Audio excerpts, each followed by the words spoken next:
Hello everybody. Again, if you don't know me, I'm Richard Johnson. I've been doing this for the club for about 20, 30 years. I can't remember how long ago it's been. The whole point today is just trying to get you comfortable so when you're on the committee boat, whether it's a Thursday or one of the larger regattas, you kind of know what's going on. But the biggest thing about running a race is communication. You want to communicate to the racers of what they're supposed to do, when their start is, what time their start is, and what course they're going to sail. When you come out here, and I prefer to be out here about 5 o'clock for a 6:30 start, and mostly because I want to go out to the boat and check to make sure everything is there. Just don't assume that all the flags are in the box. Now, these are our long ones that we use for some of the way regattas, but there is a set of flags in the committee boat, so you don't have to carry all these down. They're cut in half, but there's extensions to put in at different lengths so they can be different heights in the stern of the boat. But you still want to go through all the flags because invariably something disappears sometimes. And nothing's worse than get all the way out to the race course and realize you're missing the number 2 flag, or worse yet, a preparatory flag or something like that. So what I like to do is I'll pull them out and I'll pretend this is the stern of the boat, and I will pull out the flags that I'm going to use. Now I've got more out here than that we would normally do for a race just because it's easy for me to grab. But primarily on this side, I want to make sure that I've got a preparatory flag, which is this one here. And they're all labeled, so it's easy to see that one. I want to make sure I've got flag number 1, 2, 3, 4, and 5. I will make sure I have all those. And I pretty much will put them on this side of the boat with this the stern, and the start line is out this direction. The other thing that tends to walk away sometimes, because when they get used, whatever, is the orange flag, and this is your start line. So as soon as you you can even put this in the boat beforehand, but that will go on the port side of the boat, and that's it. Your line, start line is this direction. The other one, make sure you want to have is the postponement flag, AP flag. That's this one here. Now the reason why we have that on this side is the flag raising part of the job is going to be away from the start line. It's crowded enough already down here looking down the line to see who's over early, or if everybody's over early, that whoever's going to run the flags is over here. And it is, again, really important to have these out, because I've been on more than one race out here on a Thursday where one flag goes up and then it comes down, and another one's supposed to go up in its place, and everybody's looking around, oh, where is that flag? Oh, it's still in the box, or we haven't unfurled it. And so that's confusing to the racers, because is there a postponement or whatever? So you want to make sure the flags are ready. Also on this side, I want to have my individual recall, which is this one here, and my general recall. And again, these are ones you want to have out, because when you're going through the start sequence and when you have a start, it's a little chaotic. And the last thing you want to do is, oh shoot, where's my flags? So you want to kind of have these in hand. So those are generally here on this side. So once you've kind of laid them out, and you make sure you get your black briefcase, because in there is going to be your course designators, you know, A, B, C, D, plus 1 through 8. You're going to have your score sheets in it and a backup horn. So you make sure that box is there. And then there's a staff. It's a painter's pole with a piece of plexiglass in it, and that's where you're going to drop in the course. So now you've kind of got that done, so now you can kind of relax a little bit. Check to make sure you get gas in your committee boat. You want to have at least a full tank plus whatever you have in the boat. If the one that is in there is attached, is kind of on the low side, it's a good idea just go ahead and replace that one then. Then you wait for the rest of your crew. And the rule is you do not go out to run a race unless you have a minimum of 4 people. You got to have 2 in the rescue boat. 2 people can run a race. It's hard, but with the new timing system we have in the boat, it's much easier. 3 is preferable, 4 is even better yet. So that's about the 6, and that's usually what's assigned. And so if only 3 people show up, 2 people plus yourself, then you need to go find a racer to volunteer. Other than that, there's no races for the day. Puts you in jeopardy. It could put sailors in jeopardy if that was the case. So once everybody shows up, The sooner you can get out to the race course, the better. Last Thursday was a good example. When I got here around 4:30, the wind was coming out of the east. Next thing you know, it's going out of the south, and then a little bit west, and then the rainstorm came in, and then went back to the southeast. And you really don't know that unless you've been out here. Your first reaction, you get, oh, here's the wind, and you set up the race course for that wind, and next you know it changes, because that's the prevalent way it has been. So minimum, I want to be at the center pin at 6 o'clock. The other thing before you leave the dock is make sure your radios are working and you can communicate with your pin boat. Nothing's worse than to have your pin boat person not have the radio on or in a different channel, and you're trying to communicate. No. So now you're out to the race course. And before I even set the pin, I like to get on the bow of the boat and just judge the wind. Look at it for a minute or two, set back down, come back 5 minutes later, look at it again for a minute or two, sit back down, and try to pick out a spot on the horizon where you think the wind's coming out of, both in terms of duration and in direction. Once you kind of get a sense of what the wind's going to do, then you're going to pick your course. Okay, there is 8 pins out there marked 1 through 8. Number 1 is due north, number 5 is due south, 7 is due west, and 3 is due east, and the other ones are halfway in between. So our prevailing wind here in the club is mostly out of the north. Southwest is usually a nice strong wind because it comes out of that slot, so it's a nice long reach before it gets to the race course. And west is your general late summer thermals that come up in the evening. And so that's sometimes where the wind will come out of the west. East winds, for the most part, do not last here. Now, they may last long enough that you can get a race off on a Thursday, but for most part, it's one of these winds that, well, maybe it'll come and then it will just die away. And nothing's worse than to start a race and halfway through the wind's done 180 or 90 or just shuts off altogether. So once you've decided where the winds come, and let's assume it comes out of the north, which is predominant, then it's going to be probably a 1 course. And so you're going to look for that in the box to find a 1. And that'll give all the racers knowing that the first mark they're going to sail to is number 1. Now the rest of the course is letters A through D. It's a long tradition. We used to have A, B, C, and D was added a little bit later. B is kind of the shortest race. It's windward, jibe, mark, leeward, finish. A C is windward, leeward, finish. So those are 2 relatively short courses. An A course is those 2 combined. It's windward, jibe, leeward, windward, leeward, finish. And a D course is windward, leeward, windward, leeward, finish. So basically it's once around or twice around, and whether you're going to choose them to go around a jibe mark or just up and down through the middle of the course. So what's the difference? Well, windward leeward course, which is C or D, is to me, it makes the sailors work a little harder. The argument for a jibe one is it's a parade, because you're basically going around the windward mark and you're just going to the jibe mark. There's no tactics in terms of how much you heat up or go down other than something going to the top of you. Some people like just the windward leewards, because then it's, do you go straight downwind, which is not smart? Do you go really hot angle, which is really fast but a lot longer? And so there's some tactics involved with going downwind. Now the downside when you have multiple starts is those boats, the first start is coming down through your start line when you're trying to get off the 4th and the 5th start. So there is some little advantages of sending them off to a jive mark, because then you know everybody gets a clean upwind run to the first leg. So a lot depends on how many starts you have and how many boats. The choice then is once around or twice around. Well, once around in a really nice, strong, consistent wind is about 20 minutes, 25 minutes. And it's a lot of work to come out here for a 20-minute race. So twice around, well, that's about a 45-minute race. Unless the wind kind of dies off. Then now you're over an hour. Well, that's a little bit too much for a Thursday night race, because people want to come and have their burger and their beer before they go home, and it's because they have to work the next day. So it depends on how much wind you have.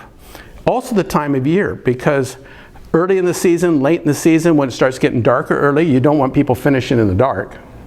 But in the middle of the summer, when the wind's strong and you've got light till 9:30 at night, then twice around is not so bad.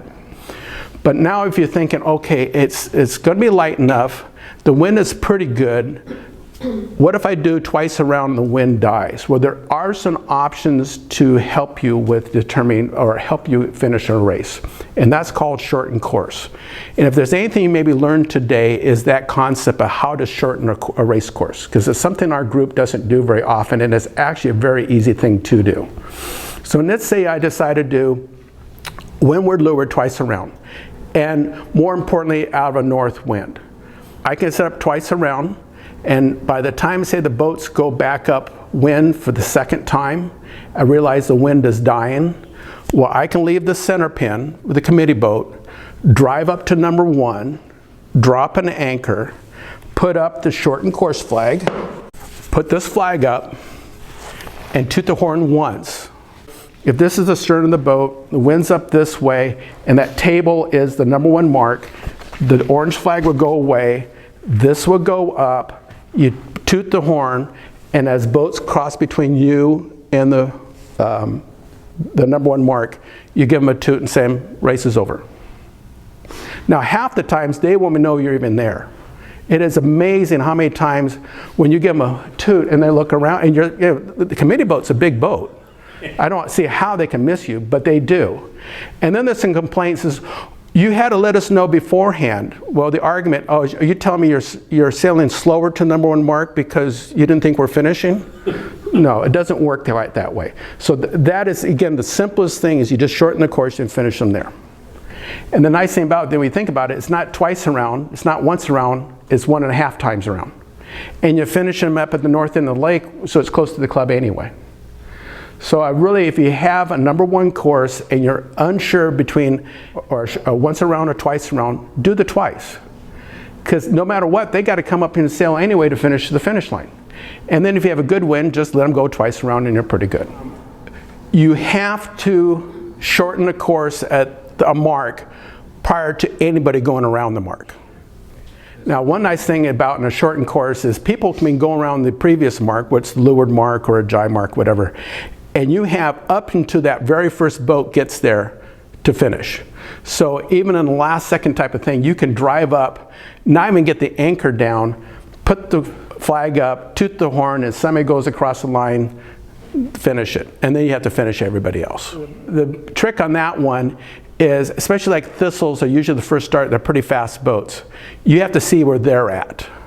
Because if one boat gets around that mark, then you're kind of screwed, because they still have to finish back the previous finish line, and you might be stuck up here trying to finish everybody else. So I could send this flag up with my rescue boat and have them finish boats up there. And the committee boat stays in a normal spot to finish boats that have already gone through. It's kind of seeing where the fleets are and how they're doing, how the wind's doing to make that decision. If by the time I make up my mind to shorten a course, I've already had somebody shorten, gone around, and there's no point in finishing them at the leeward mark because they still have to come past you. So no, I just kind of live with the decision I made and do that. But the big thing is, once we get starting a race, your tendency is to kind of look at the racers. Well, you have to kind of keep track of the leaders are and what they're doing. Say if we were going to 6 or 7, not 5 or 6, then you can consider finish them at the leeward mark, number 1 or number 2. But then you have downwind finishes, which have their own issues. Because a lot of ones are flying spinnakers, and not all spinnakers have numbers, and the mainsails are usually covered up, and it's hard to see the number of the boats. So it's a tool in our arsenal that I really don't think we use enough in the club on Thursdays. And again, it's trying to get that 45 to 55 minute race in, which I think is just about right. So let's just kind of go through the actual process of starting a race. So to run a race, you get out to the race course, you've picked your course. You're not required, but I always feel it is nice to put up the AP flag. That just kind of gives the racers notice that you haven't started anything yet and that you're waiting. When you decide that it is time to start a race, you take down the AP flag with a horn. And then 1 minute later, you can start the sequence. So that means at 6:24 is kind of when you're going to say, okay, flag's coming down, one horn. Because then that also gives everybody a chance to get their watches set and do that versus just automatically going up with number one at 6:25, because that's not really fair. Well, it's fair, but it just makes it harder. So at 6:25, which is the earliest you can start a race, you're going to tell your crew member who's in charge of the flags is get your flag out, hang it over the side of the boat, even if it's in the water, it's okay. The timing system that's in the boat is going to do this for automatically. It's going to go up, and you'll go up nice and sharp like that. The extensions are out there. I like to have this one high. Orange flag high, this one high, so everybody can kind of see it. They know, okay, the first fleet is getting ready to start. It's 5 minutes or less to their start. Here's the start line, and all the other stuff is not covering this. Then at 4 minutes to start, somebody's going to come up with the preparatory flag. And again, try to keep them at different heights. 1 minute prior to the start, the P flag comes down. And again, make it direct. And get ready to start. Again, get it all unfurled. And one person can do this, but two makes it a little easier. Then at the start, like that. So this one again goes up into a high standard. Then we go through the P flag, all those type of things all over again. Now, while that's going on this side of the boat, the person who's in charge of watching the line should be over here, standing and looking down the line and say my table is the line for the start. And when it gets ready for the start, and I'm going to have my individual recall in my hand, unfurled, looking down the line. And then you're going to have the manual horn button in your hand. Now the automatic one is going to set off this signal for the start as it is. If you have one boat, two boats, three boats over, and you can identify them, you go with the individual recall. And make sure that they are kind of really over. I mean, if you have a boat coming up and hitting the line, and maybe the top of their bowsprit is about the same time the horn goes off, let them go. I mean, even the major regattas, to me, they have to be over. If they had a bowsprit and it's this far over the line, I'm going to let it go. If I can see hull across the line, or especially if I can't even see the ball on the other side, well, then they're over. They're over. And you kind of know beforehand. You can say, you can watch the start line, and you can tell among a group, and again, if you have that fourth person or even fifth person, you can have them write sail numbers for you. Because again, when this actually happens, when you have the start, and you're going to do this, all of a sudden all these sail numbers kind of disappear from your head. 20s are great because it's 3 digits. Thistles aren't too bad because they're 4 digits. Heaven help us in the wavelengths. Because I mean, some of them are zip codes. I mean, they're zip codes, really. So to remember all those numbers is kind of difficult. So if you can say, okay, 907 is in trouble. And how do you know if they're in trouble? Well, if they're getting close to the line and they've got boats below them, there's a real good chance that they're going to be pushed up over the line. Because the one thing I really want to try to do when I'm starting a race, and the reason I do an individual recall, is if you're buried, your best hope is to push as many people over the line so you can get a general recall and start all over again. So I don't really want to reward that. I'd rather catch the people who are forced over because they're in a bad position, and not reward the person who got in a crappy position because they were buried, 4 boats below the start line. So you can say, okay, 907's not in good shape, 626, those type of things. And somebody can write that down. And then when you have it, you already know which boats are there. What if you have an individual recall? Well, this one comes up, and then that's when you push the horn. The automatic horn will give you 1 horn already. You press it a second time for this. How long does it stay up? It stays up until the fending boat either rounds the end or drops below the line, completely below the line, and comes back up. Now if you have multiple, the rules are written is this stays up until everybody comes back. But getting back to communication, if I have one of the two boats come back, I'll do a quick one of these. Just to let them know, yes, you're behind the line. Then I'll leave it up for the second boat. And when they finally come back on the line, then you drop it. Now what if a boat just keeps going? They don't understand, they don't care, they just keep going. Well, this needs to stay up. So how long does it stays up? Well, it stays up until that P flag comes down. Okay? Because you need it for the next start. Sure. Okay, so this comes down same as the preparatory flag did. But while all this stuff is happening, you know, you got people going, okay, that was 907, no, it was 906, okay, yeah, but 906, and then 335, yeah, okay, we got them all, whatever. In less than a minute, you're already starting the sequence for the next boat. You get, the person has to remember to get this P flag up. So that's where you can get confusing sometimes.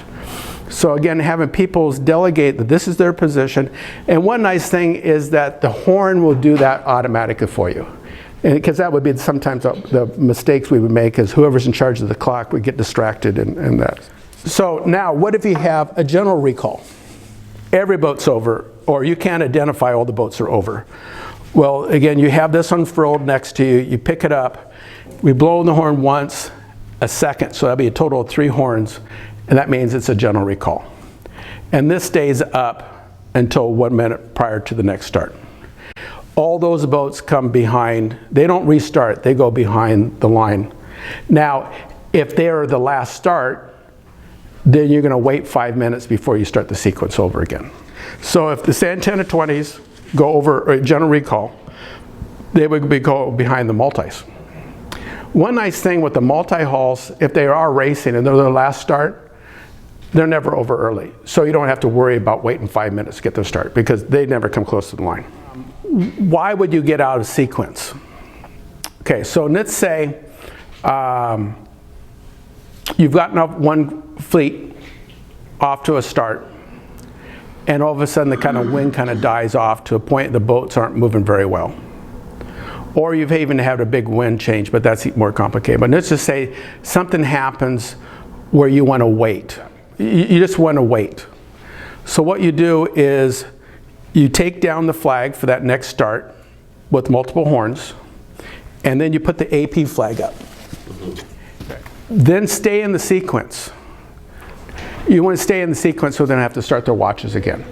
So you leave this up, and then when the horn goes off that you normally take the P flag down, this comes down, and then you can start the race all over again. That makes sense. Yeah. You've started a race, and somehow or another you've gotten out of sequence, you've forgotten a flag or whatever, and you want to just kind of start over. Again, multiple toots, you take down all your flags, you put this up with 1 minute prior to the normal start, this comes down and you just get right back into sequence again. With the automatic horn, that really doesn't happen nearly as much as it used to. Without it, we would get distracted. The person looking at the watch forgot to tell the person on the horn. The person on the horn forgot. They didn't toot the horn. So now next thing you know, it's a minute and a half after the start of the sequence and there's no flag, no horn. Well, that's real disconcerting to the racers. So it's best just admit it, or better yet, say, there was a wind shift, so we decided to postpone the race, and we'll be right back with you in 3 minutes. You know, and we'll start all over again. There's a couple other tools in our arsenal. One is called the I flag. What an I flag means is if a boat crosses the start line or breaks the start line with 1 minute or less to the actual start, then they're required to go around the ends. Okay, so it kind of keeps people back a little more. So when does this flag take place? It takes place of the P flag. So if you have a multiple start, and let's say you have thistles and you're not worried about them, you can go up with the regular P flag. But in the 20s, maybe because they misbehaved earlier, then you put this up at the 4 minute mark and you take it down at the 1 minute mark. A little more drastic is the Z flag. And this takes the place of the P flag.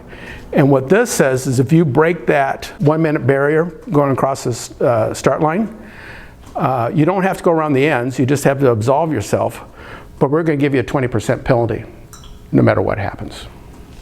The most drastic one is the black flag. It means if you break the line, it doesn't, even if we restart the race, if you have general recall, you're done. Now there's a new one called the U flag, which you're done for that race unless there's a restart or a cancellation, a postponement. Then you get a get out of jail free. And a heavy wind day, I would put this flag up. This is the Y flag, and it means life jackets required. And this can be put up anywhere in the boat. Usually I'll put it up in the bow of the committee boat so it doesn't get in the way of all the other stuff. But that's a real good flag to use. Yeah, to me it's white caps, people taking water over the bow, a big spray, stuff like that. And again, it's just, the racers here are pretty smart and they're going to do it anyway, but I'm just thinking, this is, hey, think about it. You should probably put it on. I think one thing too I want to say about the committee boat, yes, your job is to run a race, but your primary responsibility is the safety of the racers. So if you have to disconnect to go because there's 3 thistles down or you got a couple broken masts and you only have 1 rescue boat, then that up and just deal with that. Now, let's say you get out there, you're doing your due diligence, and you say, okay, this is going to be a 5 course. The wind is coming out of the south, and so we're going to run out of 5. And you put up your course board, and let's say you're going to run a 5C or 5A or whatever, and then you realize, shoot, the wind is shifting. It's going down to the slot, which is predominant. Usually you'll do a 6 more than you do a 5. And sometimes you do a 7 more than a 6. So sometimes it's choosing between 6 and 7. So what if you had put up on your board and it said, we're going to run a 6. And next thing you know, right before you start your whole sequence, whatever, it went to 7, or 7's a better choice. So what do you do then? Well, you've already kind of posted it, and so you may not have racers ever come back, because the racer's been told that if it's not your start, you stay away from the committee boat. You keep out of the way of everybody else. In fact, that's one thing the race committee can do too is, you know, wavelength 24, it's not your start, you're the last one, please clean the starting line. Because especially a boat with that much sail can really goof up the thistles and stuff like that. So how to properly notify the fleet that you've changed the course? Well, again, change it on the board, and then this one. And this is the come within hail flag. And you put this up. And the racers who know this flag will come by like, what's going on? And all you have to do sometimes is just point, new course, new course. So that's a really good flag to use. That's something we don't use very often either too. Once you've got everybody started, the pin is on the port side of the boat. When it's time to finish, we'll take down the orange flag, have the rescue boat pick up the pin and bring it on the starboard side, and then we'll hoist the blue flag. This is the finish flag. Okay. Let's talk about the length of the pin. Now we've talked about the sides, port side for start, starboard side for finish. The start line should be 1.5 times the hull length of the largest fleet. So if the largest fleet is, say, on 10 or 20s, they're 20 feet, and let's say there's 20 of them, that's 400 feet, times 1.5 is 600. Well, that's kind of hard to judge because we can't afford, you know, those rangefinders. So you have to, it's kind of a little bit of judgment on those type of things. Now, what's the difference between a short start line and a long start line? If it's short, you're going to have more problems with the over earlies because there's just not enough room for everybody to get across the start line. If it's too long, there's no real competition or tactics involved in the start because there's plenty of room to find a hole. On the finish line, on the other hand, that's when you want it fairly short because you don't want 5 boats crossing the finish line at the same time because you're not going to get the sail numbers correctly or the timing. So the shorter the line is better. So now as far as setting the pin, we want the line as square as possible. So again, that's when we get out there early to determine how the wind's behaving because it will oscillate, but what's the average direction that the wind's going to go. is when you send your committee boat out, remember when they drop it, even if they're good at dropping it, it's going to want to come back. And then if it's too far back, they almost have to pull it out of the water to reset it. So I always try to have them set it to windward. Make the pin favored. Because then if it's really too favored, it's very easy to pull it back. A boat length, boat and a half length. But to make it go forward a boat length, it takes time. So I try and make it favored. The other advantage is there's less congestion at the committee boat and less chance that people are going to run into the committee boat. Seconds, then you can tell your committee boat can you pull it back 5 feet? And that's just if there's just a less chance that somebody will cross the start line early with a big sail that you can't see through. So there is an advantage of having the pin favored. The other thing you can do is after the first start, you can adjust it. Now most people don't understand that or realize you can do that, but you have 1 minute to make a change to the start line. So that can be involved with pulling it back or even adjusting the line on the committee boat. Now what we'll do is on the major regattas, we're dropping anchors, which are a really long anchor line. So I can let anchor out or even pull it back in and adjust even the committee boat. But again, you have 1 minute. Now you have to wait till everybody starts. Once everybody gets started, so that could take another 10, 15 seconds. And let your rescue boat know beforehand. Is after the start, after everybody's cleared, I want you to pull it back. And then you can be looking at your watch, and when you know it's got like 10 seconds before the start of the P flag comes up, then you tell them let it go. And that's legal. Again, if you're going to get anything out of it is make sure you got the flags, you've got them out, you've assigned whoever's in charge will kind of, I always feel the one's in charge is probably the best one to do the line. And then whoever's the second most experienced deals with the flags. And then the newest person is the flag helper, because that gives them a sense of what to do.